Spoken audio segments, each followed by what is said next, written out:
a 6th round TKO stoppage for Sebastian Fundora. My goodness, man.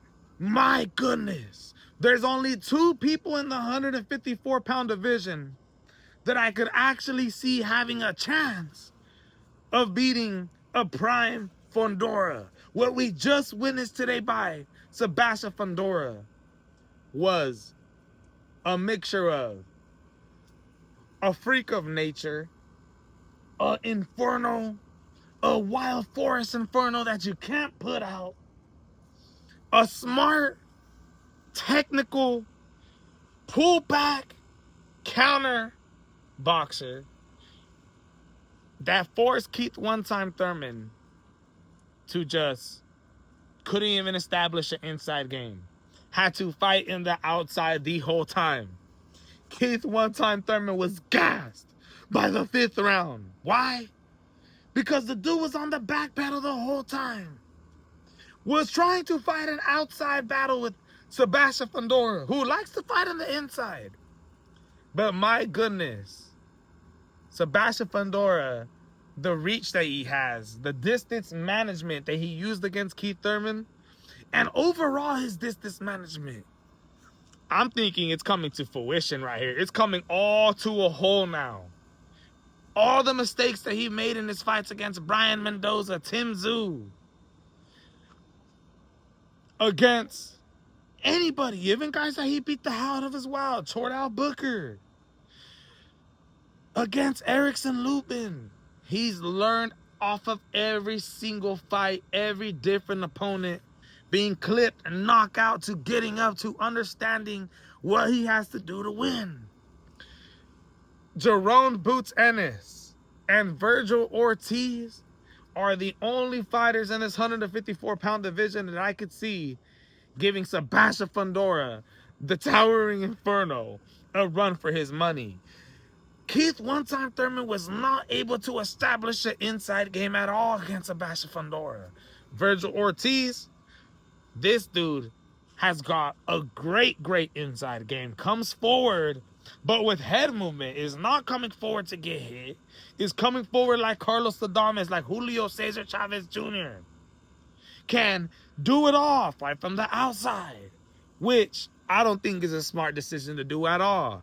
If you're gonna fight Sebastian Fundora, you need to have that inside game.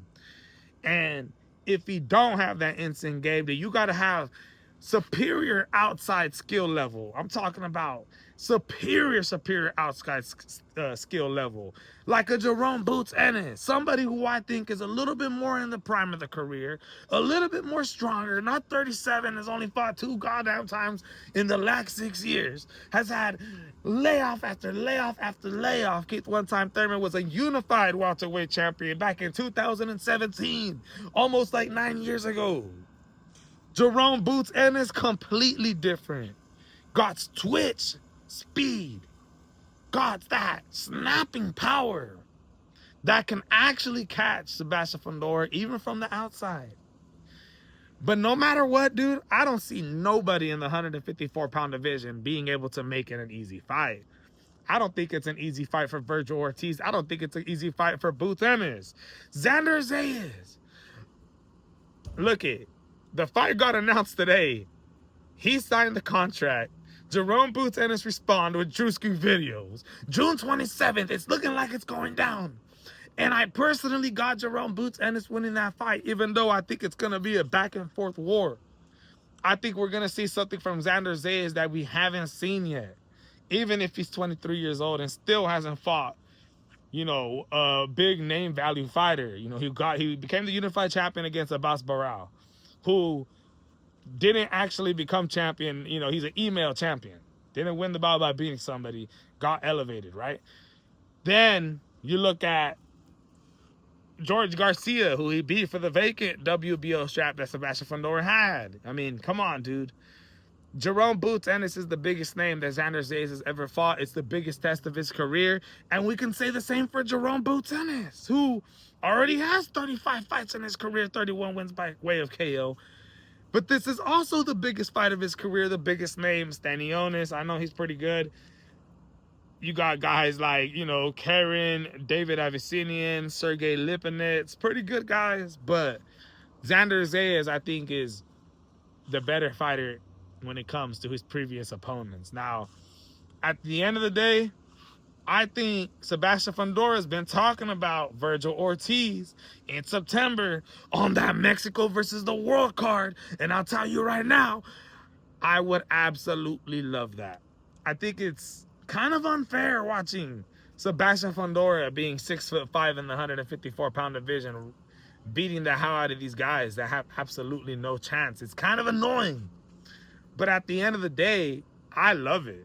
I could see why, for a fighter, it's kind of annoying fighting Sebastian Fundora. Keith one-time Thurman was walking, didn't even want to give an interview, walked out of that stadium, looked heated. Because you have such a disadvantage facing somebody like Sebastian Fundora, man. My goodness. Was it an early stoppage? I think it was kind of early, but at the end of the day, I don't think the fight was going to change. Keith one-time Thurman could not figure out anything, and the inside game was just not there for him, man. He was missing every single goddamn punch.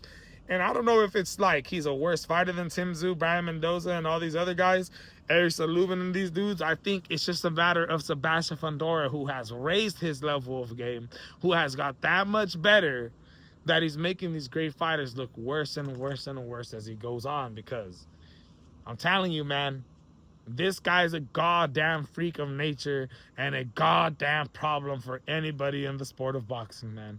He just made Keith one-time Thurman look like a goddamn prospect, a 37-year-old, past his prime, retired old man. My goodness.